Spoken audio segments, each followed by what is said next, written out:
Report. आगामी विधानसभा चुनाव की तैयारियां जोरों पर हैं और सभी राजनीतिक दलों ने चुनावी रण में अपनी पूरी ताकत झोंकने में जुटी हुई हैं। विगत चुनाव में लखनऊ विधानसभा सीट पर राजनीतिक दलों ने क्या दबदबा रहा है, किन मुद्दों पर चुनाव लड़ा गया और उस चुनाव का प्रदेश की राजनीति पर क्या असर दिख रहा है, इसकी जानकारी दे रहे हैं लखनऊ से हमारे संवाददाता संजीव सिंह। देखिए उनकी एक खास रिपोर्ट।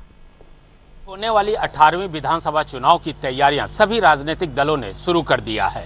रैलियों का दौर शुरू हो गया है और सभी दलों ने अपनी ताकतें भी झोंकना शुरू कर दिया है।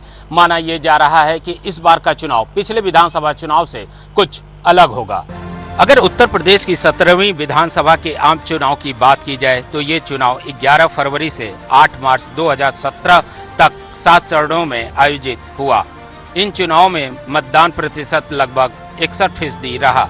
भारतीय जनता पार्टी ने 312 सीटें जीतकर 3/4 बहुमत प्राप्त किया, जबकि समाजवादी पार्टी गठबंधन को 54 सीटें और बहुजन समाज पार्टी को 19 सीटों से संतोष करना पड़ा। उत्तर प्रदेश की राजधानी लखनऊ की बात की जाए तो यहां की 9 विधानसभा सीटों पर साल 2017 में हुए विधानसभा चुनाव में भारतीय जनता पार्टी ने 9 में से 8 सीटों पर कब्जा जमा लिया। इन सीटों पर सबसे ज़्यादा झटका समाजवादी पार्टी को लगा, क्योंकि समाजवादी पार्टी ने साल 2012 के विधानसभा चुनाव में 9 में से 7 सीटों पर कब्जा कर यूपी में सरकार बनाई थी। अब बात करते हैं वर्ष 2017 के विधानसभा चुनाव के परिणामों की और लखनऊ के विकास की। लखनऊ सेंट्रल की बात की जाए तो भारतीय जनता पार्टी के ब्रजेश पाठक ने समाजवादी पार्टी के रविदास मल्होत्रा को 5000 से ज़्यादा वोटों से हराया। लखनऊ कैंट से बीजेपी की रीता बहुगुणा जोशी ने समाजवादी पार्टी की अपर्णा यादव को 33,796 वोटों से हराया।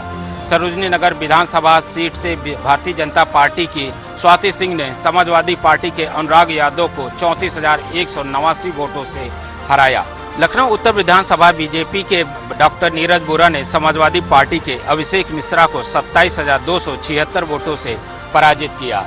वहीं लखनऊ पूर्वी से भारतीय जनता पार्टी के आशुतोष टंडन ने कांग्रेस के अनुराग सिंह को 79,000 वोटों से हराया, जबकि लखनऊ पश्चिम से भारतीय जनता पार्टी के सुरेश कुमार श्रीवास्तव ने समाजवादी पार्टी के मोहम्मद रेहान को 13,000 से ज़्यादा वोटों से हराया।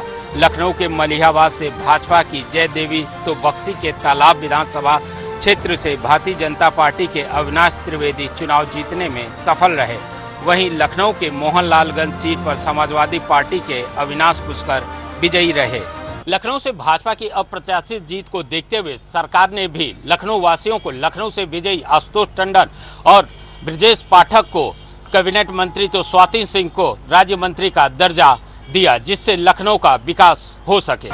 वैसे तो लखनऊ का काफ़ी विकास हुआ है, लेकिन आज भी लखनऊ वासियों को यातायात, जल भराव, पेयजल जैसे संकटों से जूझना पड़ रहा है। लेकिन लखनऊ के टेढ़ी पुलिया नाका और नक्खास में ओवरब्रिज बनने के बाद वहां के नागरिकों के साथ ही लखनऊ वासियों को काफ़ी राहत मिली है।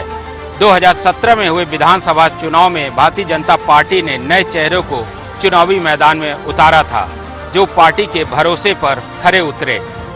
वर्ष 2022 में होने वाले चुनाव की बात की जाए तो ये कहा जा सकता है कि लखनऊ की कई विधानसभा सीटों पर कुछ राजनीतिक दल नए चेहरों को जनता के सामने पेश कर सकते हैं। ऐसे में लखनऊ के जनप्रतिनिधियों का जनता के बीच कैसी छवि रही, ये आगामी विधानसभा चुनाव में वोटर ही तय करेंगे। लखनऊ से कैमरामैन रजनीश कुमार के साथ